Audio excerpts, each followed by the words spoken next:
What's up, Kyle? Hey, good morning. How are you, man? Doing great.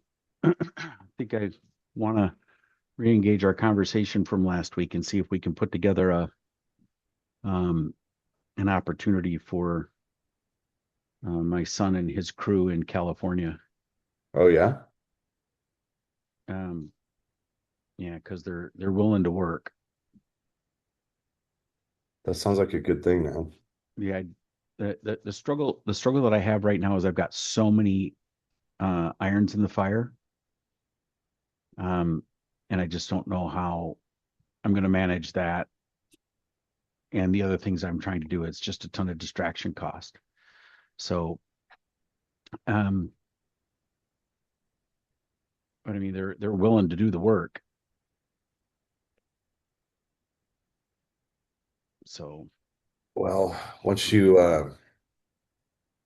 when you can figure out a framework system as you know how to build, then that should get rid of the busy work for you, right? It's just getting that initial push done. um, yeah. What So, about you can share all the training with them too, right? oh, sure. Yeah, we can chat about that offline. You're in a recorded session. Oh yeah. I think they tell you to do that, but let me push It's, pause for a yeah, second. no, no. All right. Let's just have a conversation. I've got an opening. Um, well, I have an opening from 9:30 to 10, and I have a 10 to 10:30, and then the rest of my day is pretty open. So, Yeah, let's chat like 15 minutes after we or 10 minutes after we hang up here. I'll be driving over to a house, I think. where are you at? In Dallas. I leave Okay. tonight and then I might come back Friday and then I gotta go back Sunday or Monday. So it's like back and forth, back and forth. Um, and and you don't um I mean, you just fly in like an open seat, right? Yeah. Yep. Um, and you get companion open seats. It's called a Zed fare. Yeah. So it's a I think it's 90% off or something. It's a big discount off of other airlines that we can use. And And then the companions, I so can like in May, Josie and I have to travel back and forth to Sarasota. Um, yeah. well, This Jen is may some have big. some buddy passes. I give mine up and I name somebody every year, so it wipes them all out. Yeah. I gotta grab a thing at the front door. Morning, Rosalind. Good morning. How's your weekend? It's one of those weekends before the end of the year when you try to close a lot of things, right? Yeah, we're trying to, I don't know if we're trying to wrap it up so much as get another quarterly action plan and annual plan in place before too late into 2026. That's like our main push right now. Well, you are keeping us all in check and sharing all of these plans and what you find out, and we really, really appreciate it. Oh, good.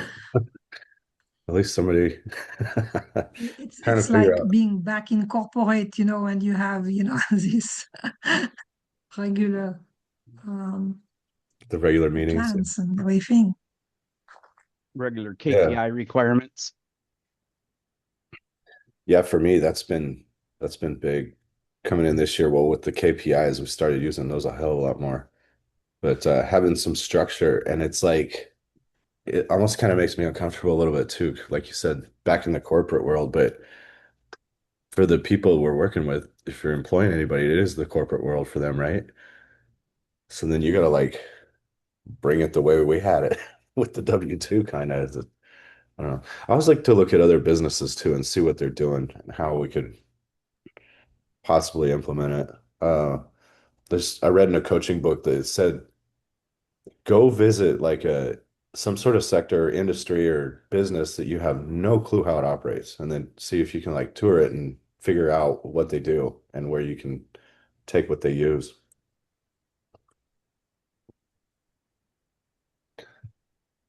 been able to take a lot of the airline knowledge over into real estate too.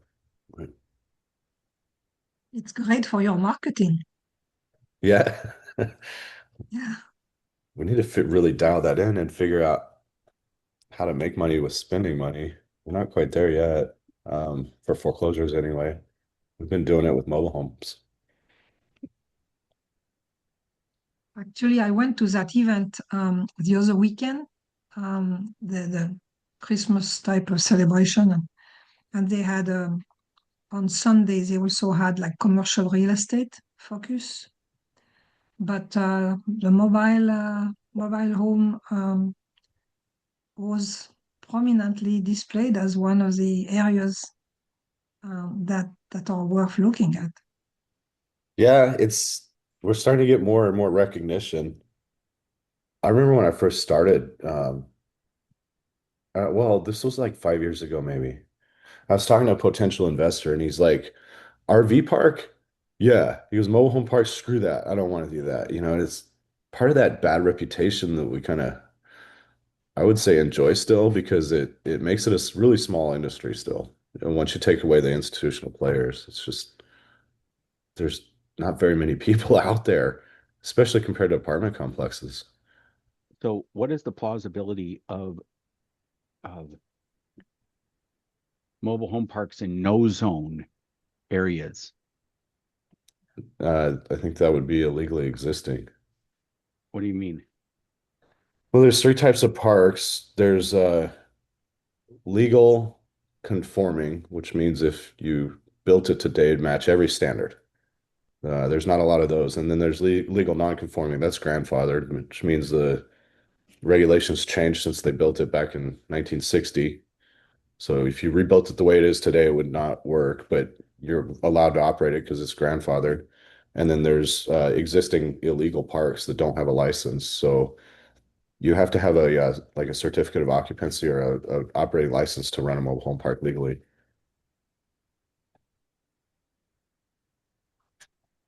Okay. There's a um I have to do a little more investigation on that because we have a lot of areas right now where there's land open and available. And the brokers that I'm talking with are essentially saying you can put pretty much anything in these areas because they're not zoned commercial or residential. So I don't know what that means, but like we've got an 11-acre property in Gerald right now that's available for 1.7.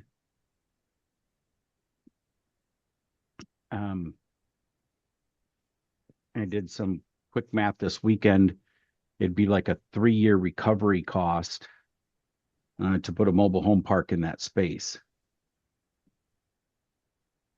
How do you figure that?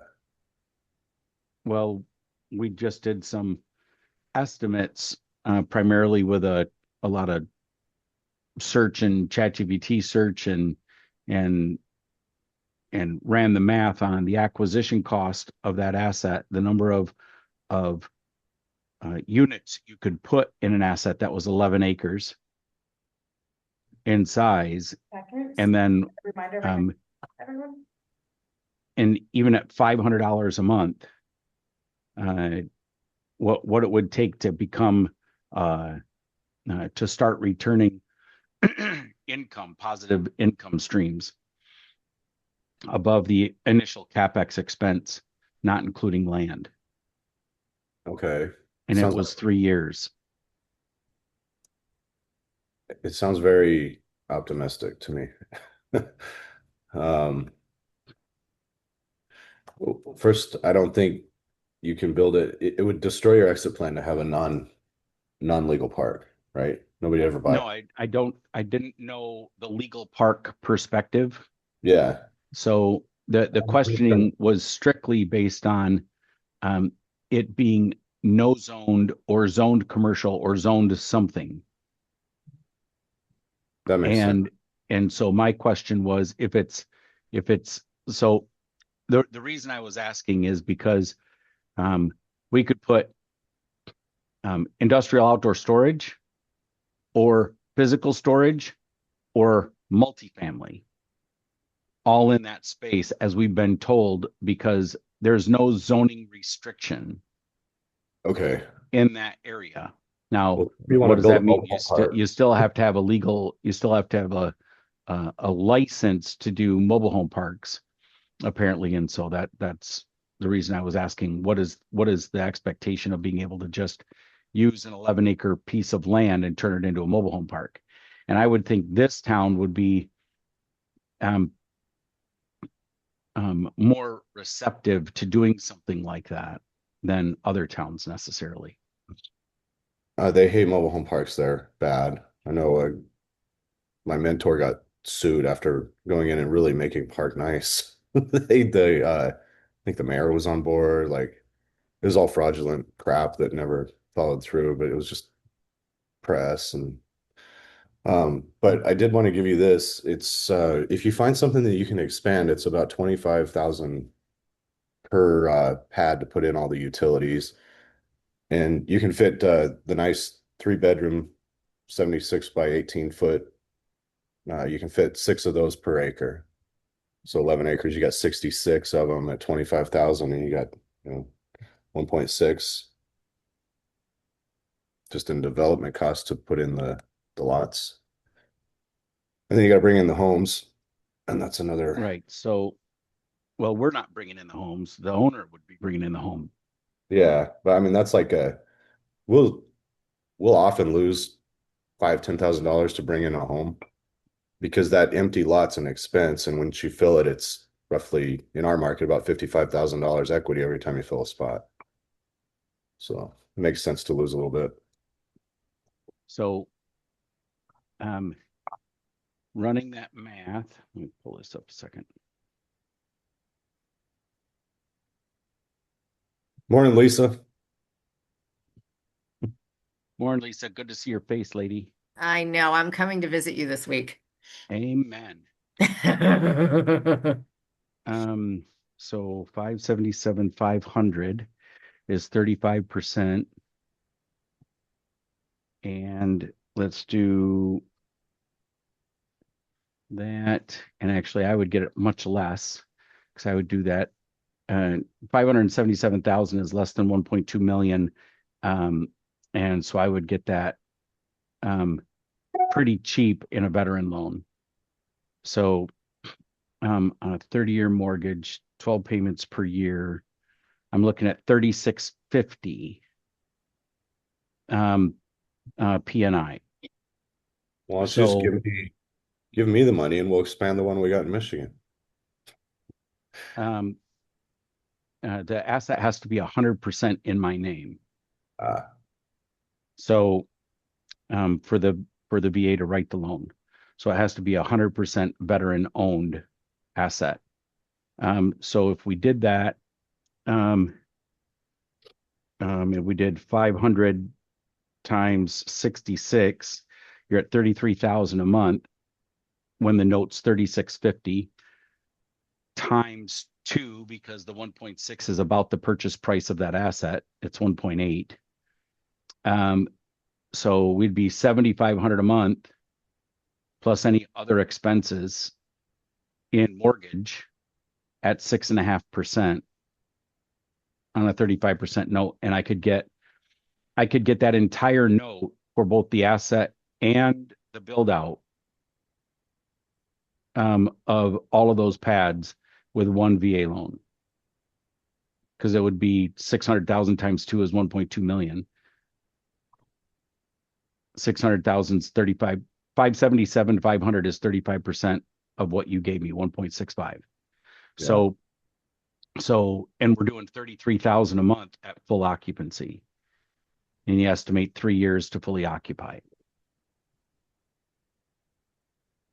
that would be a project. You'd have to have a lot of demand. We can talk more about. I mean, it's the napkin underwriting on that says that it's definitely a doable project for 11 acres of land. Yeah, it's just getting the government on board with allowing you to build a mobile home park. From what I've found, there's been 10 built this century in the United States or in the world, really, I think. Wow. Yeah, that's why I'm like, there's big barriers to entry. They're for real. Nobody can build them. Wow. Governments hate them because they're a taxpayer drain. You can have a family of four in basically a vehicle. It's registered like a vehicle.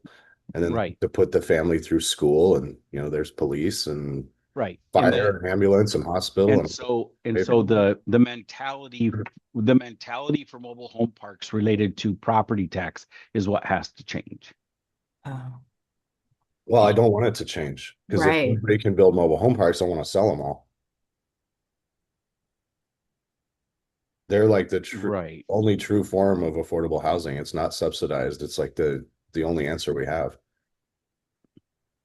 So right now you're saying that mobile home park, that they don't pay property taxes Well, the park owners do. We pay property tax on what On we the on the, own, land. but on the land, yeah, but each not the, individual resident, like picture a single family home there, yeah. 6 of them per acre instead of mobile homes. They'd collect a ton of revenue off of that. But it's just you just go register your vehicle annually instead. That's the mobile home. There's some talk about changing regulations to where you could permanently fix the mobile home to the ground and get rid of the chassis. Right now it's required to have a chassis. And I that would be a great thing. However, I'm not sure it'll go through because the single family home builders are, I think, going to lobby against anything like that because that's true competition right there when you can go buy a brand new home for $50,000 and the stick built home next door to it's, the average single family home price in the US is over 400,000 now. Well, I mean, that's going to be changing here pretty quick too, the competition on single family homes, because we're looking at especially in the warmer climate zones Mm-hmm. where they say climate zones are like right now it's 31 degrees today in Cedar Park. So this is still considered warmer climate for winter in the US. So when you have limited necessity for long extensive winters, warmer climate zones, I'm watching these builds you can do 75,000, two bed, two bath, 3 bed, 2 bath, 75 to 100,000 in these new kit homes. And log homes, these log home kits that you can do where you can build it yourself, completely build it yourself. Mm-hmm. I just watched one this weekend. It was a four bedroom, 2 bath, with an option for an attached garage. And these are, you build it, you order the kit. The kit comes to you on trucks. They Yeah. drop it off and you build it all yourself. You have the slab done and then the preppings for the foundation, and whatnot. All the plumbing is pre-done in the concrete, and then you just build your framed piece with a pretty much a rubber mallet. That's still double the cost of a mobile home.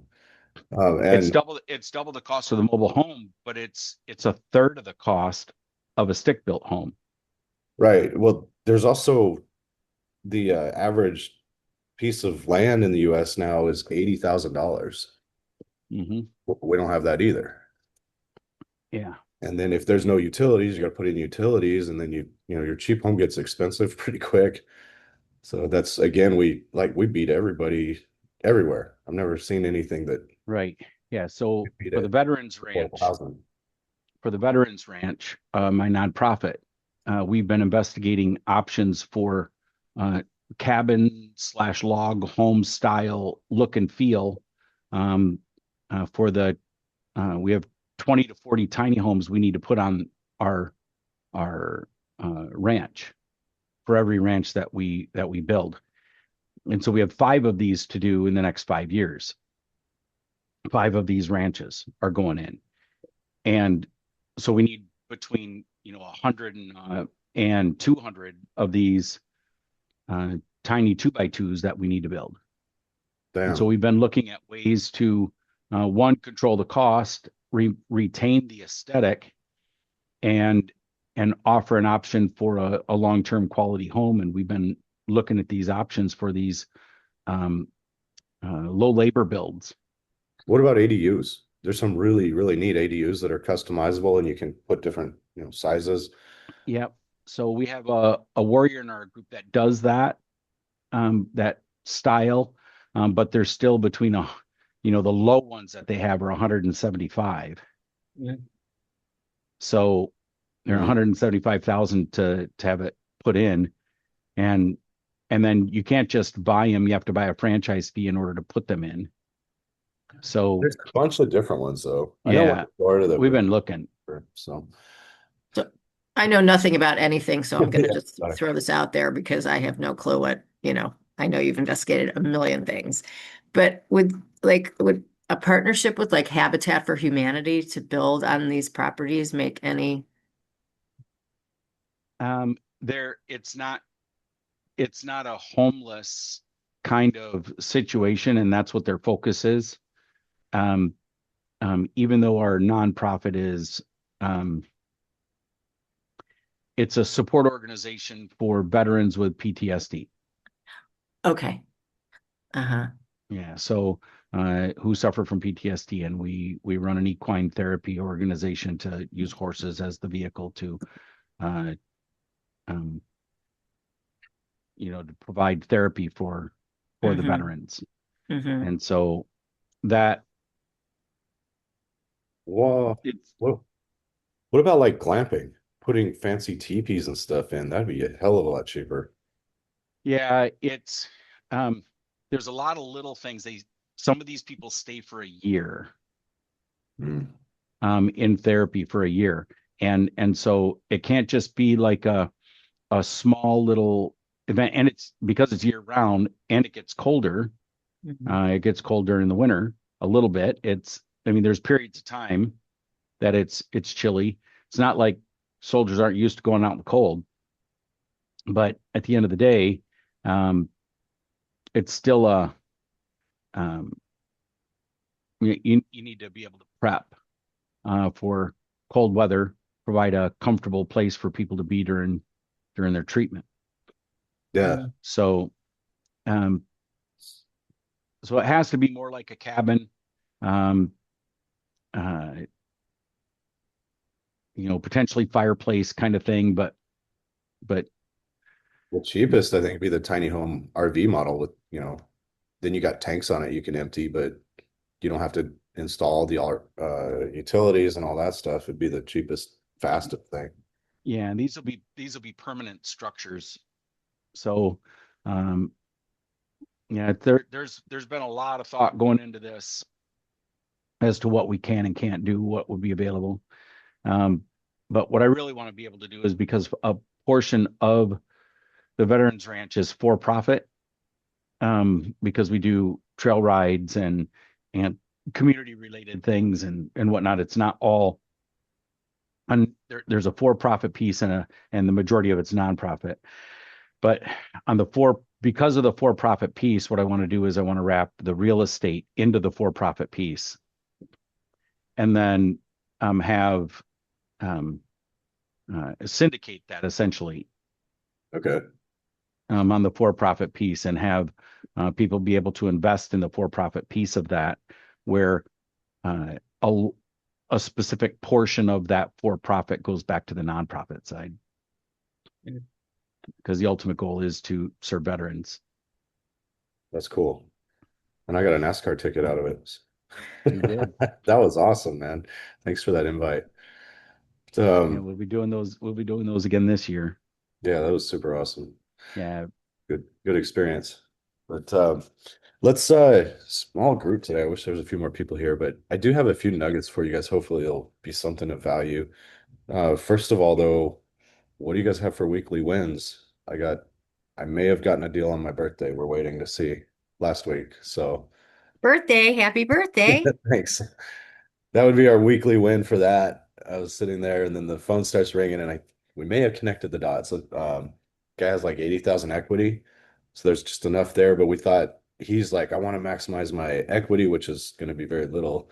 So we're like, huh, the auction probably sounds like the best deal for this one. So we've hooked him up with Rosie and Roger again. We're waiting to see.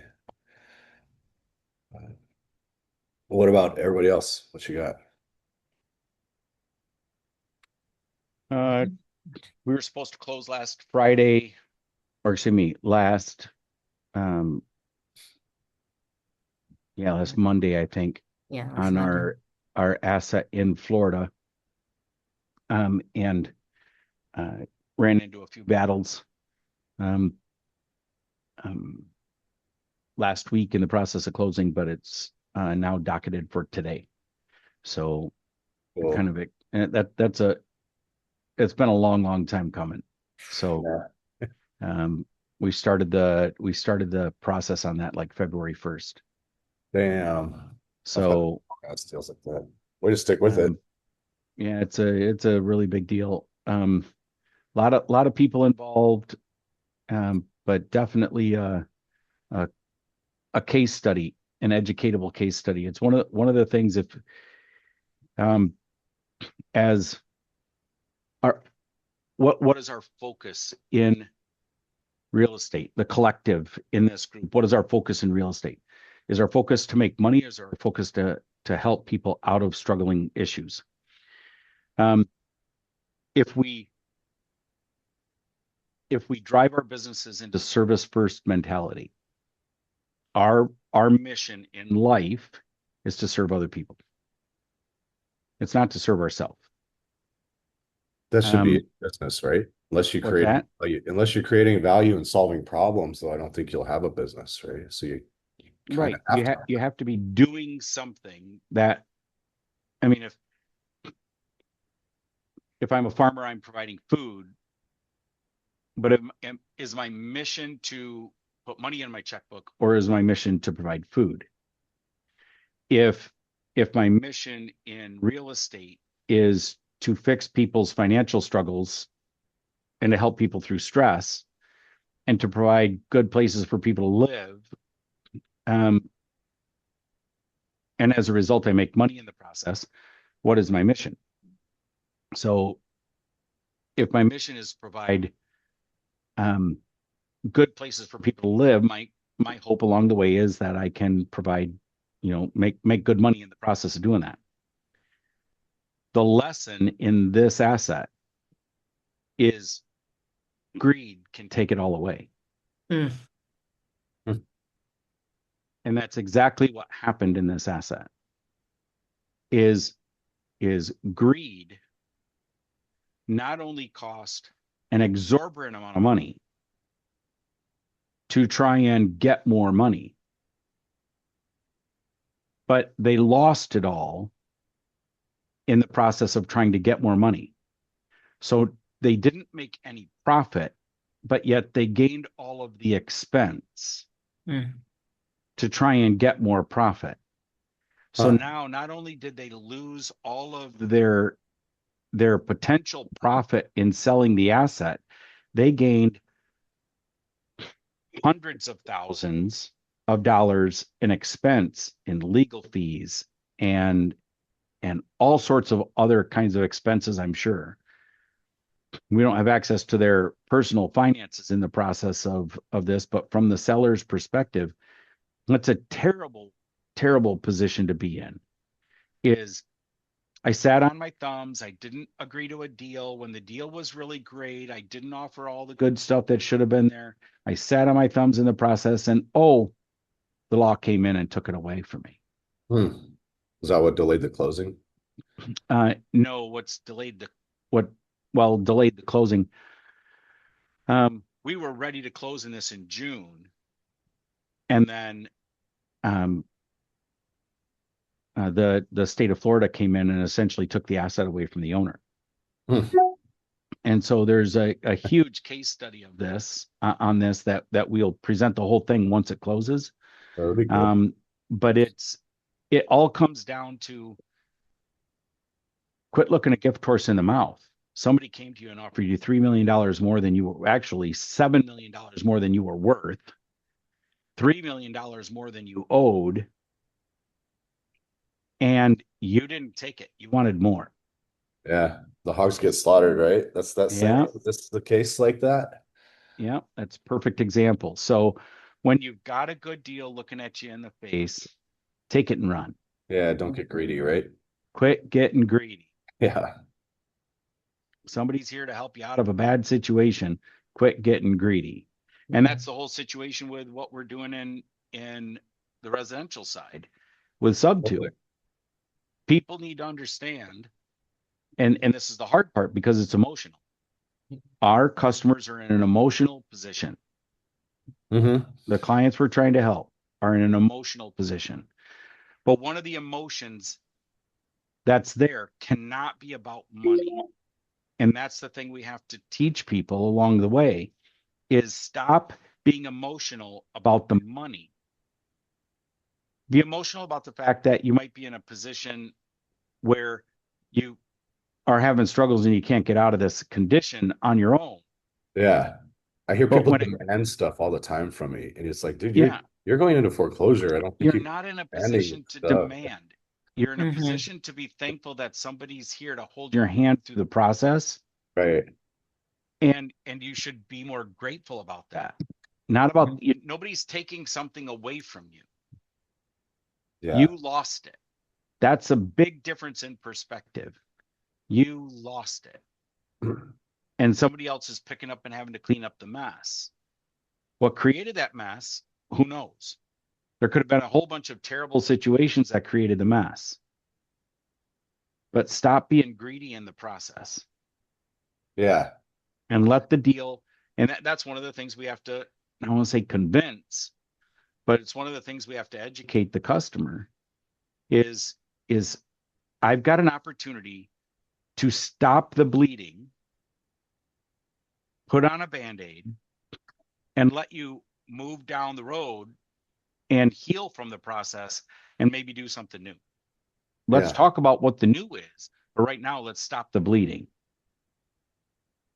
Selena's she's been on here recently. She just gave us a super kick-ass video on training and the like the whole emotional process and how to start playing to their needs and getting them to basically sell themselves to you instead of us selling the other way. I'm making all my VAs watch it, which that's what I was going to get into here in a bit. But Oh, that would be good. That'd be Lisa, super. I want to hear from you and Rosalind. If you guys have anything, is there any weekly wins from last week you want to share? No, I think there's weekly education on my part. Like, when do you walk away? Yeah. Right? When do you walk away? So I've been working with my partner Kelly on this deal with these women that we, knocked on their door and thought it was going to be this, pretty easy thing. It's turned into quite a complicated situation. The owner of the home has dementia, and her older sister came down to help her live the last year. And it turns out that her older sister seems to also have some mental compromise. So, and there's like no family members. It's been hard to get that family members, extended family members to step up. Anyway, so, you know, we just keep going, we keep in touch, and it seems now too that we had gotten in touch with the nephew who's got his faculties together, um, and thought that we had a good relationship with him, and a series of really weird things happened. And so I think that he's dismissed us now, but we keep trying to stay in the conversation. Anyway, it's just a real mess. So I think, We find a lot of those, I think. oh my God. I Doing mean, what but we're doing it's here. very sad because both these women are incapacitated, and right now the older sister, who is now seemingly not well, is um the power of attorney for the younger sister. I mean, Mm. and nobody's stepping up to be the guardian, and now it's going to turn into a guardianship kind of situation, which I think takes months and months and months to establish guardianship. Anyway, so it's just watching this unfold and seeing, yeah, I mean, we'd love to help these women, but I don't know if that's gonna pan out. We found a few this year like that. Sometimes there's nothing you can do too. And we've established some great rapport, but then at some point there's nothing in it for us. It just becomes a giant time suck. Yeah, right. It's like time to move on. Sorry guys, can't help you. Well, and that's kind of, I think that's where we are now, is that, I mean, yeah, somewhere along the way, it seems that we lost some, good graces with the one person who has, his faculties together. And he's just stopped taking our calls and responding to text messages. So Well, anyway. you can use your ghosting techniques on him. So, I don't know. Try a few of those. I've seen a couple guys with sales show like a text emoji of an actual ghost, and the guy that provides our data, he's like, I've made over $1 million with this emoji right here from people ghosting me. So He literally sends an emoji ghost and I tried says, it once, it didn't work for me, but yeah, he just sends the emoji of a ghost. all right, that's an interesting tactic. I'll think about it. Anyway, so that's it. That's a little disappointing. Other than that, just regrouping really to kick off the first of the year. Um, just getting some of our marketing stuff in some That's kind big of on my mind. Like the end of the year, what do we do for next year? The year plan that we're breaking down into 90-day small plans. increments. But Yeah. So that's kind of it. does it remind you of fishing? Like you get a fish on the hook and then a lot of them get off, right? Oh my Every gosh. once in a while you get one into the boat. Right. And then you have to put it back in because you don't want to kill it. No, I'm just kidding. Yeah, right. Catch and release. Who does that? Put it back in if it's too small. Or you think you have like a 40-pound fish and you got a 3-pound little minnow or something, right? That's the short sale right there, right? There you go. There you go. So anyway, so that's it. I don't need to take up any more time, but yeah, That's all that's good. good. So it's just recognizing when when to walk. Yeah, totally. I heard a long time ago, and it comes to mind with pain in the ass customers, in our parks. It's like some people you don't want them as a customer. At some Yeah. point, you have to tell them, hey, you're probably better off somewhere else. And then they usually shut up. Yeah, well, that's true, right? Because then they say, "Oh, you're gonna fire me? You can't fire Right, me. I'm the right. customer." Like, yeah, we can. Like, wait a minute, this makes no difference to them, and they want me gone now. I should probably behave, right? Right. I'll be right back. Okay, Okay. Kyle. Well, here, so what I've learned over, I don't know, this last year a lot with what we're doing with our VAs, I kind of put some stuff together because another big dog was asking me about this actually. But one thing we found the hard way is we don't hire anybody that's not experienced in exactly what we're trying to get them to do.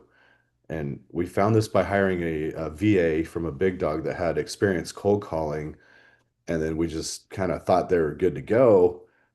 And then we started reviewing the calls and we realized they didn't know anything about foreclosures. So we spent way too much time and energy trying to train somebody who wasn't really a good fit as a cold caller anyway. And then we found some really kick-ass guys that have the same values as we do. And that's where I found good success is on the internet. So two things to help screen out is when we've written um, a job description. A huge thing I found is put something in there for them to do. And if they can't do like a basic task, go, look up the substitute trustee on Dallas County and pull this address and then show me a screenshot of it or something like that. And if they're not willing to do a couple basic steps, that already filtered out 80% of the crap right there. But then they have to have experience in what we're doing. So these guys had experience in foreclosures as cold callers and they had closed deals. So it's like that's a huge difference. The other thing is on the interview, I've gotten pretty good at asking different versions of like, what's your why? What gets you out of bed in the morning? Why do you want to do this job? That kind of stuff. And when you find people with similar values, and especially the people that are like obsessed with it, you're like, I'm trying to find a marketer right now. So I want the marketer that, what do you do on your off time? Oh, like I edit videos, I'm so into this and this is all I do and I read about it. And that's who we're trying to attract because it just works so much freaking better trying to put the wrong people in the wrong place or the right people in the wrong place is things I've done enough times to where I've tried to like start to systematize it now, have a policy or some procedures with it. So that's one of them. The job description with hoops to jump through, and then ask their why. What's that? That's good. Yeah, that was really helpful for me. And then I picked up a few things this year. I'm going to screen share. Uh, so when you there's two other things I wanted to go over. When a job doesn't get done the way you want it, there's only 5 reasons why. And the first reason would be, actually, let me go back to this slide here. So I used this. I learned this and I used it. And I was talking to one of our VAs on the team, and so you say, hey, I wanted this job done by whatever. You kind of just describe your process. And when something doesn't get done, there's only a few reasons that could cause this. So did you know exactly what, how, the due date, and then did you want to, like your motivation, and was anything blocking you? So the first what is just a clarity issue. So to Hmm. fix, to fix this for us, I said, if we don't put it in writing, then how can it exist, right? You can't go back and refer to it. So it has to be in writing now. And then the how, if they don't know how, that's just more training. That's pretty obvious. We've gotten some cool stuff with Loom this year. And then they grab my Loom and put it on social media. So it's like a dual purpose there too. Um, when obvious is just setting a deadline. Uh, and if this is too basic for you guys and you've done a lot of this stuff, sorry, and feel free to pitch in after. But um, besides that, do they want to do it? So this goes back to, did you put the right person in the right spot? Or are there enough consequences for not doing it? And I've tried several times to get people to do jobs that they're just not cut out for, that we didn't hire them for. It never works out right. So I've been trying to get better at putting the right person in the right spot. And then it could also be low motivation. Uh, the fifth one is there's a blocker, so something in our procedure or our policy, or they don't have the right tool or something like that's blocking them from doing it. And this all also goes into an end of day report that we look at every single day too, so we can keep an eye on what's going on. But besides that, I've also gotten a ton out of lately. This is kind of a newer thing for us, is the 4 delegation stages. So I used to be like, here, go do this project, and I just give them everything. And Hmm. it wouldn't get done like I wanted or on time or anything like that because I was missing all those steps. But so there's 4 different delegation stages. It's just investigation. So you have somebody just go gather the information and they're going to bring it back to you and show you what they found. That's like kind of Pareto's principle of delegating. Go do the stuff I don't have time for. And then informed progress is where um, they have checkpoints. So you give instructions, and then as they complete stuff, you're checking to make sure it's getting done like you want it. Stage 3 is informed results, where they're owning it and they're running the project, but they're reporting back to you. And then stage 4 is like complete ownership. Basically, you own this branch, you run it like you want. You don't have to ask me anything. It is yours now. You're that good. And I found when to start using these is ask how skilled are they? How complex is the task? And how much trust do you have? So if you have a really high skill, low stakes task, then you go right to stage 3 or 4. So just give it to them and let them on it, right? Hmm. But if they're low skill and it's high stakes, you want to keep them in stage 1 or 2. And some people never move out of stage 1 or 2. It depends on who they are and what the project is, right? And some people could jump like right into 4. Maybe they always say an employee Yeah, kind of thing, or like some people always become a manager. you're muted. I know, well, that's because I'm right. She's muted, but she's sitting next She's to me. kind of muted Yeah. because we can hear her through you. That's what that made me think of. That's all. So Yeah. So these, and then just walking through it saying, hey, when something doesn't get done, this is how I want to handle it. There's only 5 reasons. And when I started telling the people that, they're like, yes. And I found I had a communication problem. So then writing it down really helped us out. Yeah. And the end of the day reports are huge for us. So we look at them every single day from everybody we're working with. They give us a report. We have a standard format. And then it helps too because you're not wondering what they're doing every hour of the day. And then you can see, real blocks with real results. unless it's vague. Yeah, the vague ones are getting cleaned up. Or another thing I've heard several times, and I just heard it recently this weekend on a coaching call. I think it was, is it Stanley Marcus? I forget. The guy that founded Neiman Marcus, which also, by the way, he built a mobile home park in Dallas. But he says take your drawdowns on it was called a inventory. He's saying inventory and people as fast as you possibly can. So it's much cheaper that way. It's a picture he has a sweater or something that they order at Neiman Marcus and it won't sell. Just get rid of it, just do whatever, mark it down just because it's never going to get better. Just make it go away. And he says you should do the same thing with people. When you have somebody in the wrong spot or the wrong person or whatever, you just got to get rid of them as fast as you can. Yeah. Yeah. Uh, our social media Yeah, we need a manager- social media replacement. We don't have a replacement yet, so we need to mark that one down.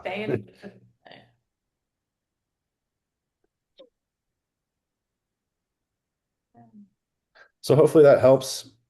Was that valuable for you guys on any of that with how to handle VAs or how to help get Definitely. better talent? Cool. No, it's great. I liked it. Good. You're still muted.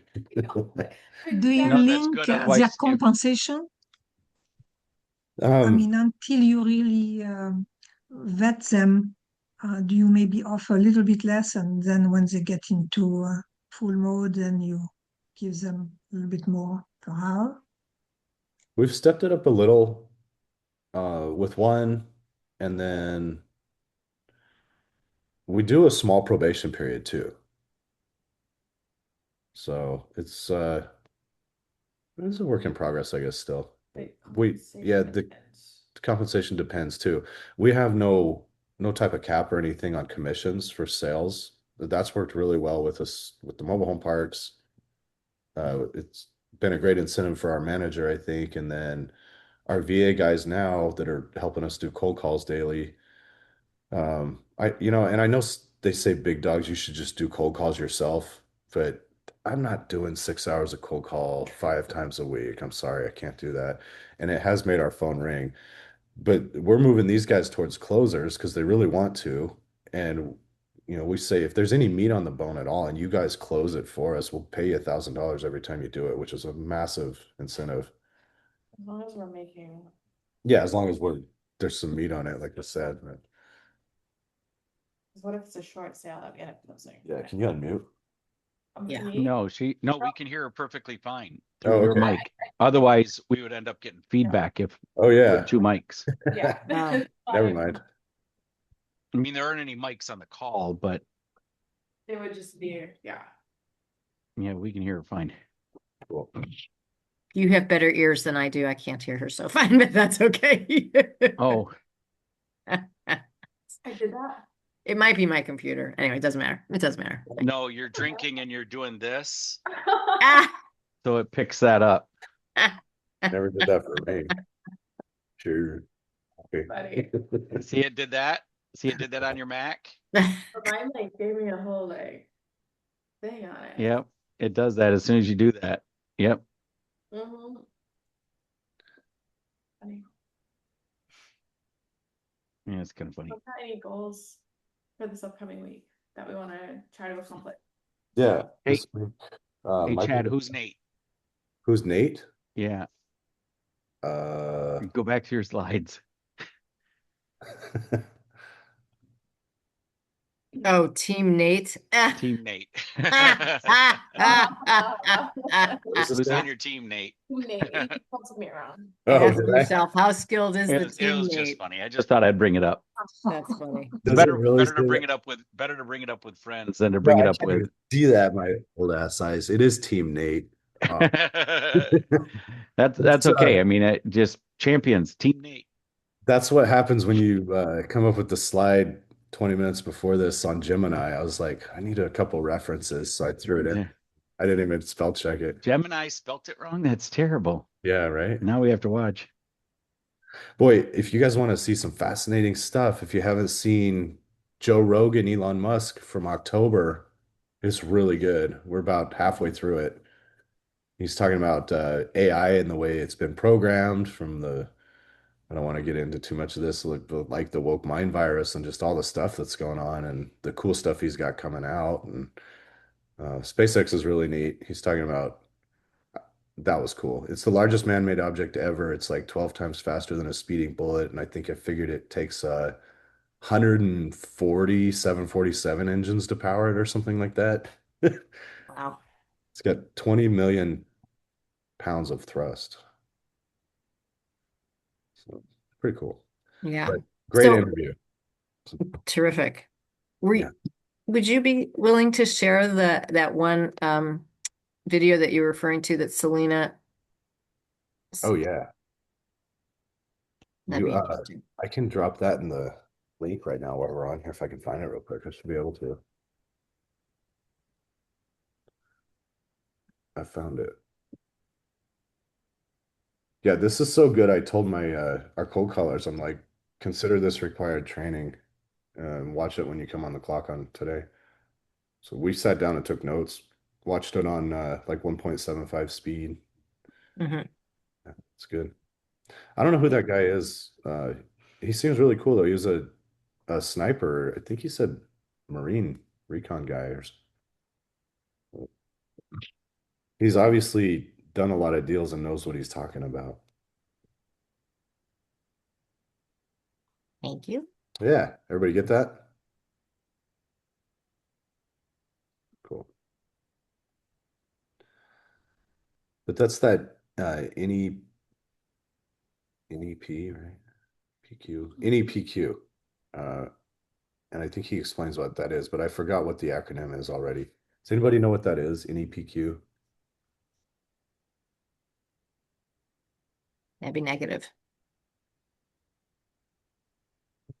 Neuro emotional persuasion questions. There you Wow. go. Hmm. Sounds fancy. So the core idea is, Sales methodology developed by Jeremy Miner. oh yeah, Jeremy Miner's really great too. Yeah, he's an But- adult now.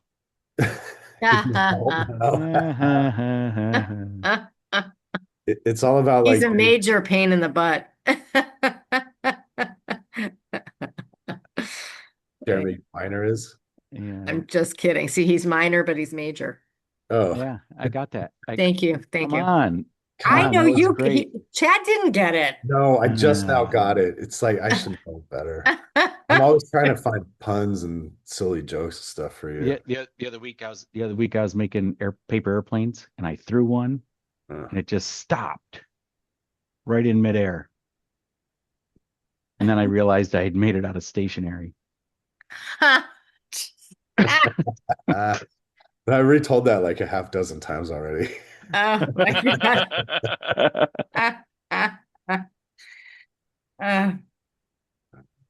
Yay. Well, next week, bring your jokes. Right. Yeah, bring your Santa hats and jokes and friends. That's one of my favorite new ones. That's a good That's a one. good one, actually. Yeah. I still like the Scarecrow one. I'm pretty sure I told you that. Why'd the Yeah. Scarecrow win an award? Yeah. Because he was outstanding in his field. It's one of my favorites. My other favorite is why did the bike fall over? Why did what? Why did the bike fall over? The bike fall Yeah. over? Okay. Because it was just too tired. Yep. That's kind of good. I like that one too. I hadn't heard it before, but I read into it. You Yeah. know, I was kind of riding along with that joke. Got it. Yeah. Good, good, good. So, so, uh, I, I love these, Minnetonka slippers. Oh, yes. Yeah. But I got these in 96. Whoa. Yeah. I got these in Wow. 90. I got these in 96 at Klein's Corners in New Mexico Wow. on Interstate 40. Um, That was a no, good right. investment. Yeah, very good investment, except Oh my. okay. So I've had them a long time, and this just started about the earlier this year. And so they're wearing out a little bit, and I'm probably going to end up getting some leather patches and putting them in there to make them last longer because they're just so stinking comfortable. I've But I was wearing them. I was taking them out. I was wearing them when I took out the trash the other night, and when I tossed the trash in the trash can, turn around and coming back on the walkway, there was a frog in the middle of the walkway. And as I got closer to the frog, he looks up at me and he says, "Dude, you got holes in your slippers." And I'm like, "You're a talking frog." He says, "Yeah, you got holes in your slippers. You need new shoes." I was like, "What are you talking about? I need new shoes." He's like, "Yeah, I sell shoes." I was like, "What are you talking about? Your shoes would never fit me." He says, "Yeah, they would. They're open toed."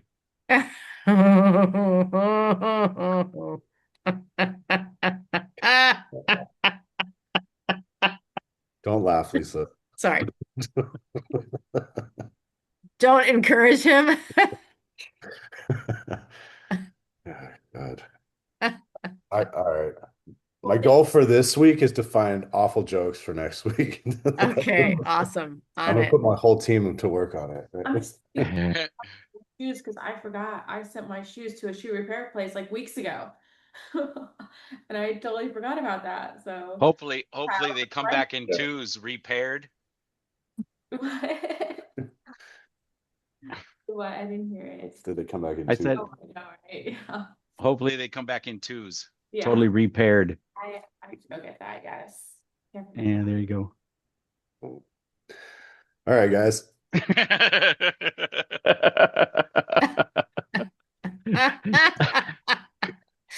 Oh my God. It was funny. Lisa's just as much funny as the jokes. So glad to be your sidekick. I love it. Lisa, I feel like our spaces match wherever you're sitting. Oh yeah, except yours is actually is that real? Is that your real No, spot? that's a background. No, this is an apartment here in Dallas. Yeah, yeah, this is my apartment. This is yeah, you're right, they do match. Yeah. Actually, I'm just behind you. Right. Good. Uh, Cool. All right. Well, tell your friends about us. Hope you found something good here today. I think we're gonna sign off 4 minutes early. Unless you guys want to talk about more jokes and shoes. Nah. no, we're good, we're good. All right. Well, All thanks right, for everybody, have a great week. You Okay. too. All right. See you Bye-bye. guys. Okay.